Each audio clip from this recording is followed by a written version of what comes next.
విద్యార్థి దశ నుంచే నాయకత్వం వహించడం ఎలాగో నేర్చుకున్నారు. తర్వాత టీఆర్ఎస్లో చేరారు. జెడ్పీటీసీగా ప్రజా జీవితంలోకి అడుగుపెట్టారు. తర్వాత ఇండిపెండెంట్గా ఎమ్మెల్సీగా గెలిచారు. అంతకాలంలోనే రాష్ట్ర రాజకీయాల్లో చిచ్చరపిడిగా మారిన ఆయనే రేవంత్ రెడ్డి. ఇప్పుడు రాష్ట్ర రాజకీయాల్లో ఆయన చర్చనీయాంశమైన అంశం. తెలుగుదేశం పార్టీ మొత్తం ఆయన భుజాల మీదనే ఉంది. భవిష్యత్తులో తెలుగుదేశం పార్టీని ఆయన ఎలా ముందుకు తీసుకోబోతున్నారు, ఆయన వ్యక్తిగత రాజకీయ జీవితాన్ని ఎలా ముందుకు వెలిగించుకోబోతున్నారనే విషయం గురించి ఈరోజు మనతో మాట్లాడడానికి రేవంత్ రెడ్డి గారు ఫేస్ టు ఫేస్కి వచ్చారు. ఆయన అడిగి పార్టీ భవిష్యత్తు, ఆయన భవిష్యత్తు, ఈ ఎదుర్కొంటున్న వివాదాలకు సంబంధించిన విషయాలన్నీ కూడా ఈరోజు తెలుసుకుందాం. సార్ నమస్తే. సార్ 6వ తేదీ నుంచి మీరు ఒక కీలకమైన కార్యక్రమాన్ని తీసుకోబోతున్నారు. గత 2.5 ఏళ్ళలో కూడా తెలుగుదేశం పార్టీ లాంటి కార్యక్రమం తీసుకోలేదు. పాదయాత్ర. ఎందుకు ఈ పాదయాత్ర తీసుకుంటా ఉన్నారు? దీంట్లో ప్రధానంగా నేను జడ్పీటీసీగా ఇండిపెండెంట్గానే గెలిచిన, ఎమ్మెల్సీగా ఇండిపెండెంట్గానే గెలిచిన, ఏ పార్టీ నుంచి గెలవలేదు. ఆ తర్వాత తెలుగుదేశం నుంచి 2 సార్లు ఎమ్మెల్యే అయినా, పర్సనల్గా పొలిటికల్గా. అది అయితే ఈనాడు గత 2.5 సంవత్సరాలుగా ప్రభుత్వం ఎన్నికలలో ఏదైతే కీలకమైన హామీలు ఇచ్చిందో, ప్రధానంగా రైతులకు సంబంధించి ₹1,00,000 వరకు రుణమాఫీ చేస్తా అని ఏదైతే చెప్పిందో, మేము ప్రభుత్వం చేస్తుంది కదా అని కొంత మొదటి సంవత్సరంలో అధికారులు కేటాయించలేదు, అధికారులు లేరు, ఎలా పనిచేయాలన్నారు. 2వ సంవత్సరంలో వస్తే ఇప్పుడే ప్రభుత్వం వచ్చింది, ఇప్పుడే పుట్టిన పిల్లగాడు పరిగెత్తగలుగుతాడా, కొంత సమయం కావాలని రకరకాల కారణాలు, సాకులను చూపిస్తూ వాయిదాలు వేసుకుంటూ వచ్చింది. అయితే ఈనాడు రైతులు ఈ ప్రభుత్వం వాయిదాలు వేయడం వల్ల రైతుల చావులు ఆగడం లేదు.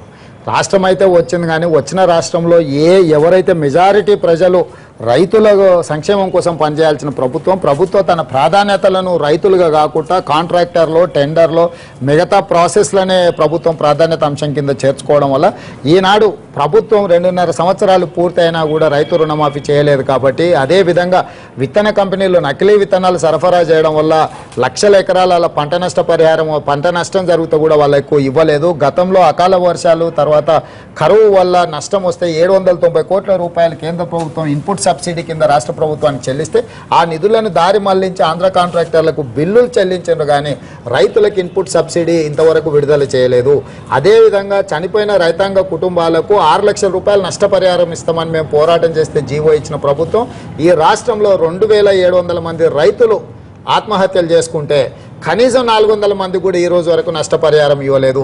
ఎన్నిసార్లు ఈ ప్రభుత్వానికి విజ్ఞప్తి చేసినా కూడా ఈ ప్రభుత్వం పట్టించుకున్న పరిస్థితులు లేవు. కాబట్టి ఈనాడు చనిపోతున్న రైతు కుటుంబాలకు ఒక భరోసా ఇచ్చి, ఈ రోజు చావడం వల్ల మీ కుటుంబాలు అనాథలు అవుతారు, మీ కుటుంబాలను ఎవరు పట్టించుకునే పరిస్థితులు ఉండరు, మీరు చావొద్దు, నిలబడి ప్రభుత్వంతో పోరాటం చేసి ప్రభుత్వం మీద అవసరం అనుకుంటే తెలుగుదేశం పార్టీ గట్టిగా మీ తరఫున వకాల్తా బుచ్చుకొని మాట్లాడి ప్రభుత్వాన్ని నిలదీసి మీ కుటుంబాలను ఆదుకునే ప్రయత్నం చేస్తుందని చెప్పడం కోసమే ఈ రోజు నవంబర్ 6 తారీఖు రోజు ఈ రైతు పోరాయాత్రను తీసుకోవడం జరిగింది.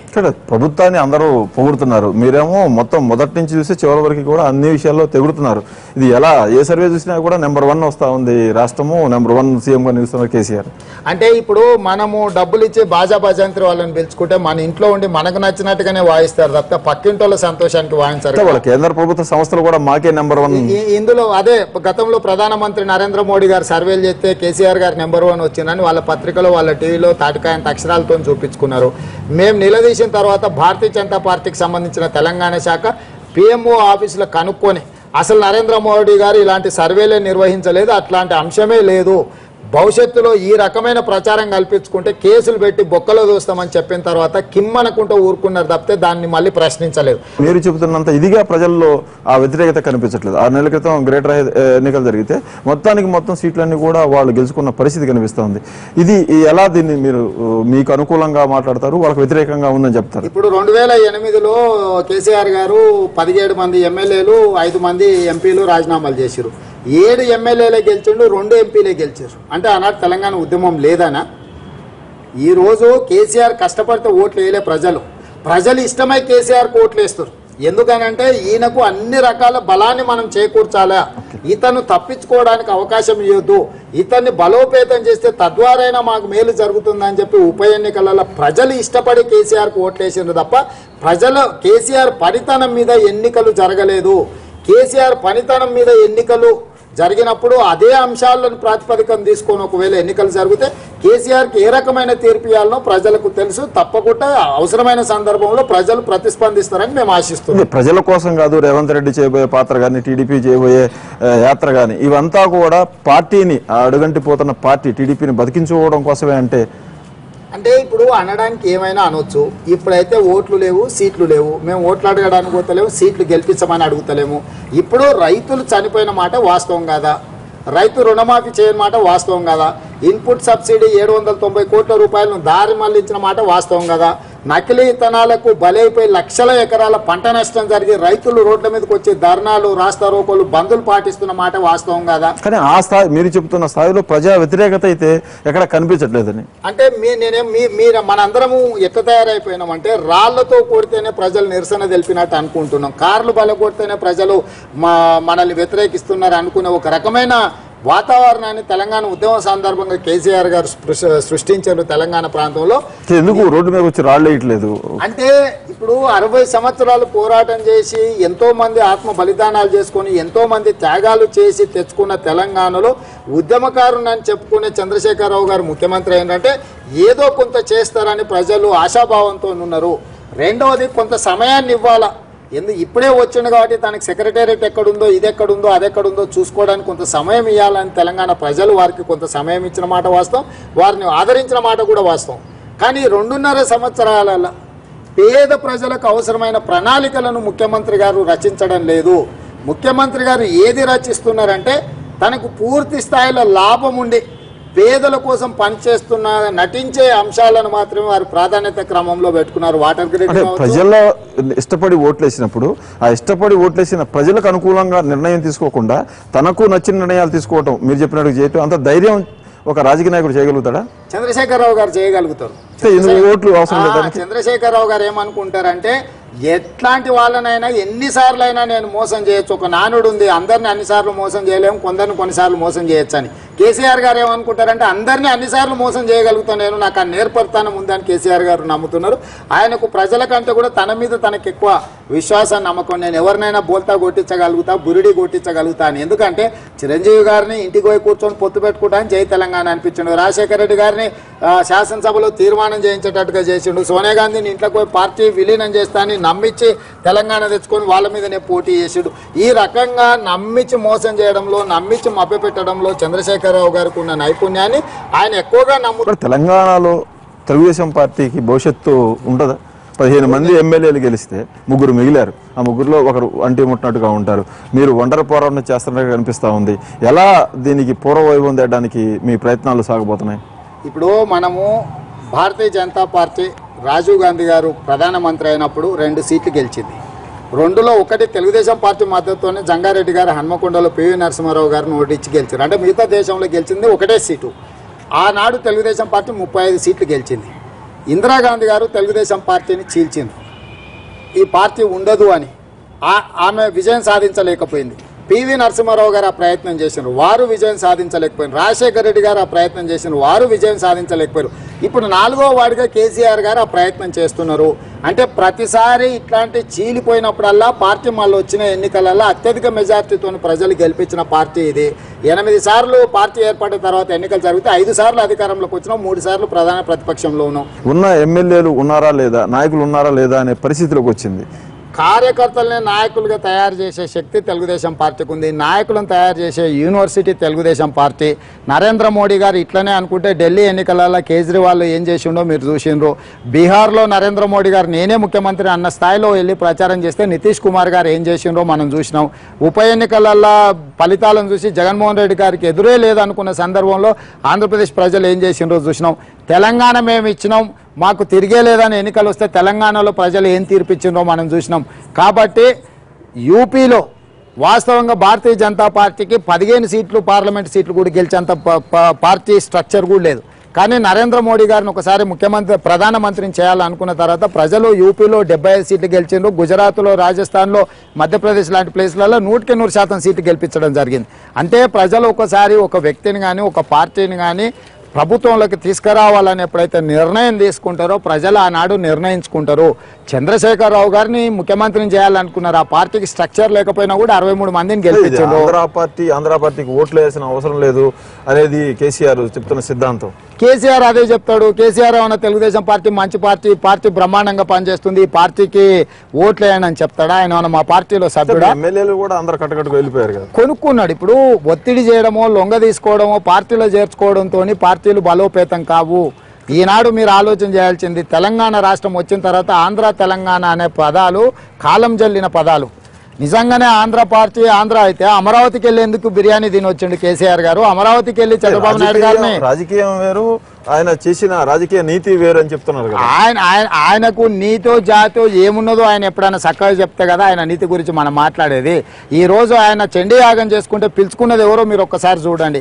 కాబట్టి ఈ రోజు ప్రజలు ఆంధ్ర తెలంగాణగా తెలంగాణ ప్రజలకు సేవ చేసిన పార్టీ, బడుగు బలైన వర్గాలకు ఒక వేదికైన పార్టీ, పటేల్ పట్వారీ వ్యవస్థను రద్దు చేసిన పార్టీ, బీసీలకు రిజర్వేషన్లు ఇచ్చిన పార్టీ, మహిళలకు రిజర్వేషన్లు ఇచ్చిన పార్టీ, ఈరోజు ఈ తెలంగాణలో అన్ని రకాల పాలితులుగా ఉన్న వాళ్ళని పాలకులుగా తయారు చేసిన పార్టీ, మాదిగలకు ఏబిసిడి వర్గీకరణ చేసిన పార్టీ, ఇన్ని పేదల సంక్షేమం కోసం పనిచేసిన తెలుగుదేశం పార్టీ, కేసీఆర్ గారు కల్పించిన అపోహలలో కొంత ఇబ్బంది జరుగుండొచ్చు. జనరల్ ఎలక్షన్స్ వచ్చినప్పుడు నాయకుడి సమర్థతను, వారి పరిపాలన శక్తిని లెక్క అంచనా వేసుకొని మాత్రమే ప్రజలు నిర్ణయం తీసుకుంటారు తప్ప ఇక ఆంధ్ర తెలంగాణ అని కేసీఆర్ చెప్పినప్పుడల్లా, కేసీఆర్ ఊదినప్పుడల్లా ఊగడానికి తెలంగాణ ప్రజలేమో అమాయకులు గారు కొనుక్కున్నారని అన్నారు. అమ్ముడు పోయే వాళ్ళని ఎమ్మెల్యేలుగా తయారు చేసిన టీడీపీని ఏమనాలి?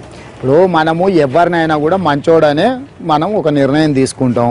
వారు ఆ రకంగా తయారైతే ఎవరిని ఎవరు చేయలేరు. ఈ రోజు పరిస్థితుల వల్ల మనందరం మంచుకుంటాం.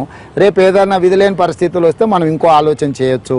కాబట్టి ఈ రోజు మానసిక కేసీఆర్ వస్తే చేర్చుకుంటా, దాందే ఉంది. మా పార్టీలో చేరుతా అంటే కేసీఆర్ చేర్చుకోవడానికి నాకేం ఇబ్బంది ఉంది?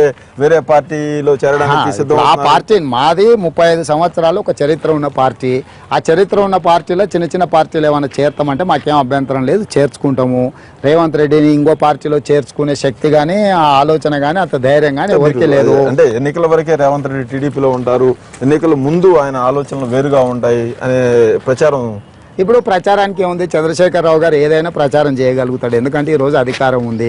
ఆయన సంతోష పెట్టడానికి ఇంటెలిజెన్స్ వాళ్ళు సోషల్ మీడియాలో, ఫేస్బుక్లలో, దీంట్లో ఒక 25 మంది కాంట్రాక్ట్ ఉద్యోగస్తులను పెట్టి కొన్ని వందల ఐడీలు క్రియేట్ చేసి ఆయనను సంతోష పెట్టడానికి మొత్తం మెయిల్ చేపిస్తున్నారు. ఇట్లాంటి దొంగ నెట్వర్క్ చేసుకొని పనిచేసే కేసీఆర్ గారు ఏదైనా ప్రచారం కల్పించగలుగుతారు. పార్టీ మీరు అంకెల్లో చూపిస్తా ఉన్నారు, మీరు కూడా ప్రకటించుకున్నారు, నేను యంగ్ రెడ్డిని, జైపాల్ రెడ్డి, జానారెడ్డి ముసలి అయిపోయారు, నాదే మొత్తం నేనే చేస్తానని. ఈ పరిస్థితుల్లో మీరు గట్టిగా ఆలోచించుకుంటున్నారా టీడీపీలో ఉంటే నా భవిష్యత్తు ఏంటని? ఇప్పుడు గట్టిగా ఆలోచన చేయడానికి, గోడ దుంక ఆలోచన చేయడానికి ఏమైనా ఇది ఫిజికల్ ఎక్సర్సైజా? ప్రజలు తీసుకునే నిర్ణయం, మనకి ఎన్నైనా కోరికలు ఉంటాయి, మనకు రకరకాల ఆలోచనలు ఉంటాయి. మన ఆలోచనలు లెక్క కాదు కదా, ప్రజలు ఏం ఆలోచన చేస్తుంది అనేది ఇక్కడ పాయింట్. ప్రజలకు స్పష్టత ఉంది, ఏ సందర్భంలో ఏ నిర్ణయం తీసుకోవాలనో ప్రజలు తప్పకుండా వాళ్ళకి కావాల్సిన నిర్ణయం వాళ్ళు తీసుకుంటారు. ప్రజలు మీరు మీ రాజకీయ జీవితం తీసుకుంటే మొదటి నుంచి కూడా జడ్పీటీసీగా ఇండిపెండెంట్గా పోటీ చేసి వెళ్ళడం అంటే కష్టం, ఎమ్మెల్సీగా ఇండిపెండెంట్గా పోటీ చేయడం కష్టమే. మీరు 2009 ఎమ్మెల్యేగా గెలిచిన పరిస్థితి కూడా చాలా కష్టమైన పరిస్థితి. అటు తెలంగాణ ఉద్యమం, రాజశేఖర్ రెడ్డి, టీడీపీ. తర్వాత 2014లో కూడా తెలంగాణ ఉద్యమ వేతనం ఉంది, మీరు గెలుచుకొచ్చారు. ప్రతిసారి కూడా మీరు ఎదుగుతున్నారు ఏటికి. ఇప్పుడు కూడా అదే పరిస్థితి ఉంది. రేవంత్ రెడ్డికి అన్ని ఎలిమెంట్స్ ఉన్నాయి, వాక్చాతుర్యం ఉంది, రాజకీయ వ్యూహాలు ఉన్నాయి, కానీ రాంగ్ ప్లేస్లో ఉన్నాడు. ఇప్పుడు ఆయన ఉన్న పరిస్థితుల్లో టీడీపీ నుంచి ముందుకు వెళ్ళలేడు అనే అభిప్రాయం. అంటే ఇప్పుడు షార్ట్ సైటెడ్ వాళ్ళకు కొంతమందికి అట్లా అనిపించుండొచ్చు, లేదా మనల్ని ఎక్కువ అభిమానించేటోళ్ళకు కూడా అట్లా అనిపించుండొచ్చు, రాంగ్ ప్లేస్ రైట్ ప్లేస్ అనేది. ఇప్పుడు ప్రజల కోసం పనిచేసిన పార్టీ తెలుగుదేశం పార్టీ. ఇది ఒక బీసీలకు వేదిక. ఈ వేదికను కాపాడాల్సిన అవసరం ఉంది, ఎందుకంటే భవిష్యత్ తరాలకు అందించాల్సిన పార్టీ ఇది. ఎన్టీ రామారావు గారు ఒక మంచి ఉద్దేశంతో ఈ పార్టీని పేద ప్రజలకు అందించిపోయాడు. ఆయన కుటుంబ సభ్యుల కోసం పార్టీ పెట్టలే, పేదల కోసం, బీసీల కోసం, దళితుల కోసం, గిరిజనుల కోసం ఈ పార్టీని పెట్టిండు. ఈ పార్టీని కాపాడాల్సిన బాధ్యత మాలాంటి యువకుల మీద ఉన్నది. ఖచ్చితంగా మేము ఈ పార్టీని కాపాడుతాం, ప్రజలకు తీసుకెళ్తాం. ఓసారి గెలిచినా, అధికారంలోకి వచ్చినా రాకపోయినా అధికారమే కొలబద్దగా తెలుగుదేశం పార్టీ పనిచేయదు. ప్రజా సమస్యల మీద పోరాటం చేయడానికి తెలుగుదేశం పార్టీ పనిచేస్తుంది. తప్పకుండా ప్రజలు తెలుగుదేశం పార్టీని ఆదరిస్తారు, నాకు ఆ నమ్మకం ఉంది.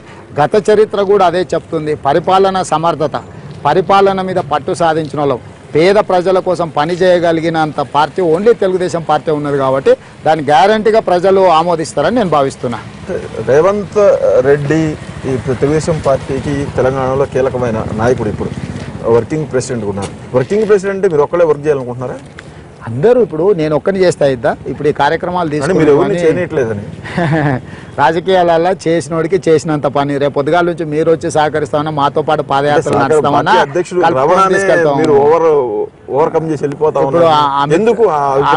అమిత్ షా నరేంద్ర మోడీ ఇద్దరు ఒకే పని చేస్తారా? ములాయం సింగ్ అఖిలేష్ యాదవ్ ఇద్దరు ఒకే పని చేస్తారా? శరద్ యాదవ్ నితీష్ కుమార్ ఇద్దరు పని చేస్తారా?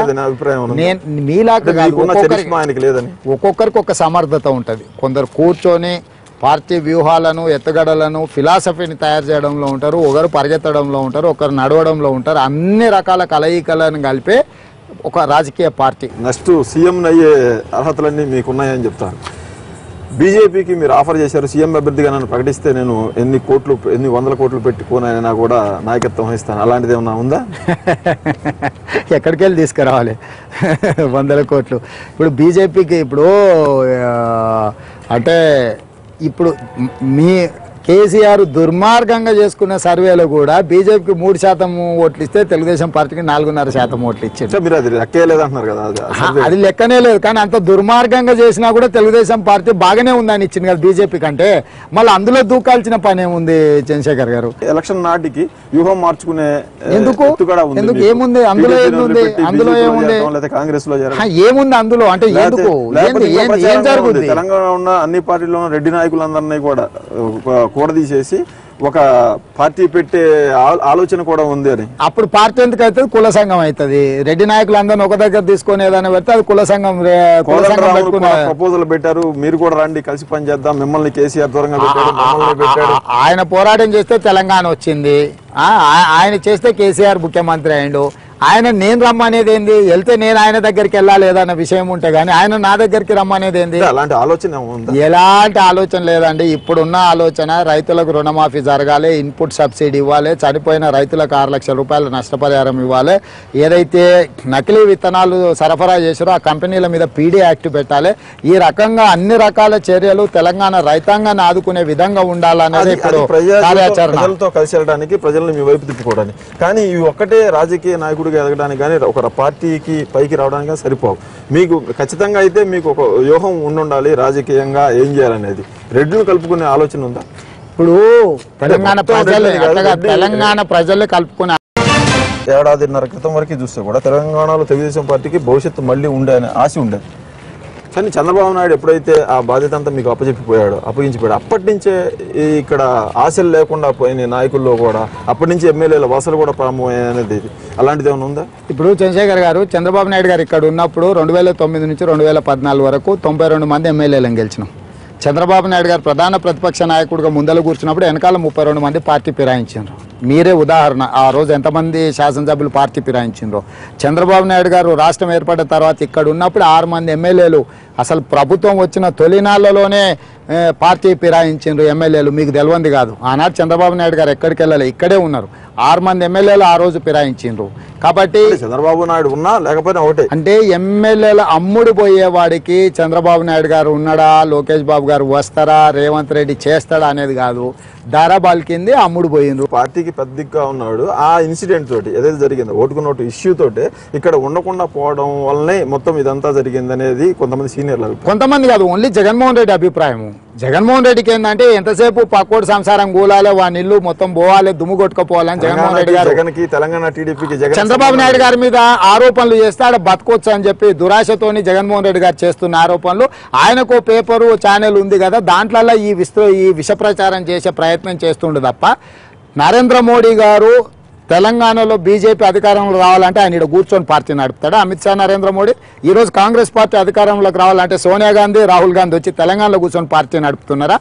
అదేవిధంగా చంద్రబాబు నాయుడు గారు, లోకేష్ గారు కూడా తెలంగాణలో అధికారంలోకి రావాలంటే హైదరాబాద్లో కూర్చోవాల్సిన పని లేదు. ఇక్కడ పార్టీ క్యాడర్, లీడర్ సమన్వయంతో కలిసికట్టుగా పనిచేస్తే ఖచ్చితంగా ప్రజలు ఆదరిస్తారు.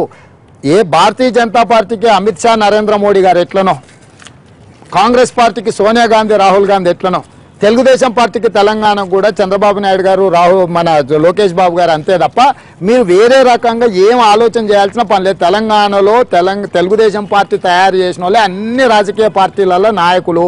ఈ రోజు కేసీఆర్ ఒక్క మనిషి పార్టీకి ఇది ఒక టర్నింగ్ పాయింట్. ఇది ఇప్పుడు దాకా ఉమ్మడి రాష్ట్రంలో ఉన్నారు, వాళ్ళు నాయకత్వం వహించారు, చంద్రబాబు ఎన్టీ రామారావు అంతా. ఇప్పుడు సపరేట్గా మీరు నాయకత్వం, మిమ్మల్ని గుర్తించే పరిస్థితి, మీ మీద నమ్మకం ఉంచే పరిస్థితికి మీరు తీసుకురాగలరా చంద్రబాబు లేకుండా? 100% నేను అదే చెప్తున్నా. ఇవాళ టీఆర్ఎస్లో చంద్రశేఖరరావు గారు, తుమ్మల నాగేశ్వరరావు గారు, తలసాని శ్రీనివాస్ యాదవ్ గారు, పోచారం శ్రీనివాస్ రెడ్డి గారు, జోగి రామన్న గారు, మహేందర్ రెడ్డి గారు, డాక్టర్ లక్ష్మారెడ్డి గారు, ఇంద్రకరణ్ రెడ్డి గారు, కడెం శ్రీహరి గారు, ఈ రకంగా చెప్పుకుంటూ పోతే ఈడ పెంచి పోషించిన వాళ్ళే ముఖ్యమంత్రి నుంచి మంత్రుల వరకు, ఆయన ఎమ్మెల్యేల వరకు. కాంగ్రెస్ పార్టీలో జానారెడ్డి గారు, డికే అరుణ గారు, సబితాయింద్రారెడ్డి గారు, జీవన్ రెడ్డి గారు, ఈ రకంగా చెప్పుకుంటూ పోతే కాంగ్రెస్ పార్టీని మొత్తం పాలిస్తున్న వాళ్ళందరూ కూడా తెలుగుదేశం పార్టీ తయారు చేసిన వాళ్ళే.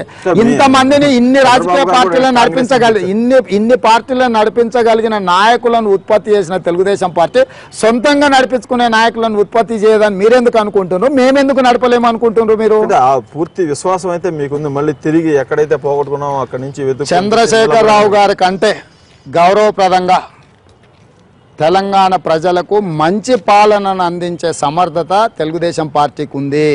ఈ ఈజ్ ఆఫ్ డూయింగ్ లో నెంబర్ 1 ఇన్ని అనుమానాలు వ్యక్తం చేశారు కదా, ఏపీకి సంబంధించిన అనుమానాలు ఉన్నాయి. ఇప్పుడు నేను అడిగేది ఏంటంటే, మనం తెలంగాణ రాష్ట్రం, ఏపీలో ఏమన్నా ఉందా, కర్ణాటకలో ఏమన్నా ఉందా, మహారాష్ట్రలో ఏమన్నా ఉందా? మన బాధ్యత కాదు, ఉమ్మడిగా ఇచ్చారు కాబట్టి మన బాధ్యత అది కాదు. మన బాధ్యత తెలంగాణలో చనిపోతున్న రైతులు ఫీజు రియంబర్స్మెంట్, ఇంటికో ఉద్యోగము, దళితులకు 3 ఎకరాల భూమి, 12% రిజర్వేషన్లు, ఇవి మన ప్రాధాన్యత కూడుకున్నాయి. ఇప్పించగలుగుతారా ఈ 2.5 ఏళ్లలో?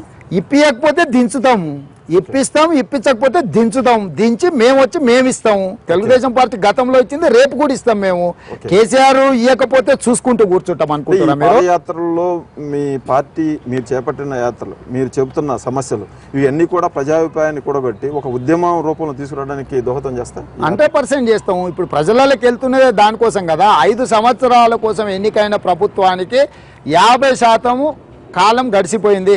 50% జీవితం అయిపోయినా కూడా ప్రజలకు ఇచ్చిన జనరంజకమైన హామీలు ఏవైతున్నాయో ఒక్కటి కూడా అమలు చేయలేదు.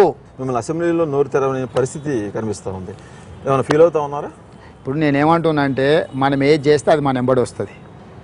రాజశేఖర రెడ్డి గారు పార్టీలను చీల్చిండ్రు, ఈరోజు అనుభవిస్తుండ్రు. చంద్రశేఖరరావు గారు ఆనాడు పార్టీలను చీలిస్తే గగ్గోలు పెట్టిండు.